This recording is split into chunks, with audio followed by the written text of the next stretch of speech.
आधी कुर्ला अंधेरी लिंक रोडचं रुंदीकरण, आता साकीनाका कुर्ला रस्त्याचं रुंदीकरण. प्रत्येक वेळी तुम्हाला JCBवर का चढावं लागतंय?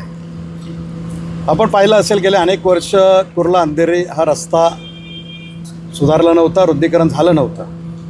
परंतु लोकांनी विश्वास ठेवल्यानंतर सर्वात पहिलं प्राधान्य दिलं की चांदिवलीतील रस्ते चांगले झाले पाहिजेत. आणि रस्ते चांगले करत असताना महानगरपालिकेच्या नियोजन विभागाने जे नियोजित केलेले रस्ते आहेत तेवढे रुंद पण झाले पाहिजेत.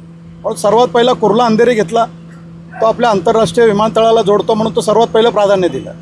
त्याचबरोबर मी ज्या विभागात गेले अनेक वर्षापासून राहतो त्या विभागातील लोकांचा आशीर्वाद प्रेम माझ्या डोक्यावरती आहे आणि म्हणून तो रस्ता हा रुंदीकरण झाला पाहिजे. तो 22-30 फूट होता, तो 44 फूट करण्याचा प्रयत्न केला आणि तो रस्त्याची पाहणी केली असता माझ्या असं लक्षात आलं की साकीनाका जंक्शन ते कुर्ला स्टेशन याला जोडणारा जो हा रस्ता आहे, पाईपलाईन रस्ता, हा 44 फूट रुंद आहे. महानगरपालिकेच्या नियोजन विभागामध्ये हा 44 फूट दाखवलेला आहे, कागदावरती होता, परंतु लोकांच्या सेवेसाठी लोकांसाठी तो रस्त्यावरती नव्हता.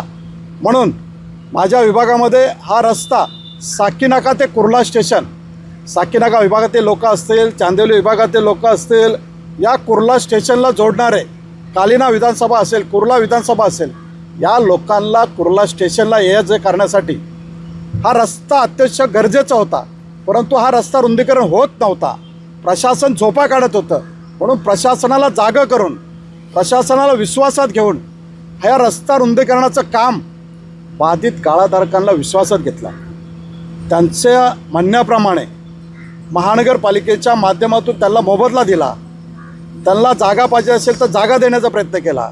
अशा पद्धतीने सुविधा देऊन गाळेधारकांना पण विश्वासात घेऊन महानगरपालिकेला बरोबर घेऊन हा रस्ता रुंदीकरणाचं काम सुरू केलेलं आहे. आणि आपण जे विचारलं की JCBवरती का चढावं लागतं, प्रशासनाला मनोबल देण्यासाठी, प्रशासनाला बरोबर घेऊन चालण्यासाठी आणि प्रशासनाची जिम्मेदारी त्यांना दाखवण्यासाठी JCBवर चढून माझं स्वतःचं जे कर्तव्य आहे, लोकांनी जो विश्वास ठेवलेला आहे तो विश्वास वाढवण्याचं काम करतोय.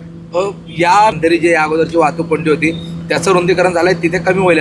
पर्याय रस्ता कुठल्याकडे जाण्यासाठी सर्वात अतिशय महत्त्वाचा, गोरगरिबांना आपल्या घरापर्यंत वाहतुकीत अडथळा न येता पायी चालत जर बोललं तर कुर्ला स्टेशन ते साकीनाका जंक्शनपर्यंत 15 ते 20 मिनटापर्यंत पायी चालत जाऊ शकतो. त्या दृष्टिकोनातून हा रस्ता कुर्ला स्टेशन ते साकीनाका जंक्शनपर्यंत गोरगरिबांना रोज आपल्या पोटासाठी नोकरीवर जायचं असेल, ऑफिसला जायचं असेल, या दृष्टिकोनातून हा रस्ता अतिशय महत्त्वाचा आहे. आणि म्हणूनच गोरगरिबांच्या भावना घेऊन या ठिकाणी हा रस्ता रुंदीकरणाचं काम सुरू केलेलं आहे. देश विदेशातील प्रत्येक घडामोडींचे लाईव्ह अपडेट मिळवण्यासाठी आता साम टीव्हीच्या सर्व सोशल मीडिया प्लॅटफॉर्मला लाईक, फॉलो आणि सबस्क्राईब करा. तसंच सर्व नोटिफिकेशनसाठी बेल आयकॉन प्रेस करायला विसरू नका.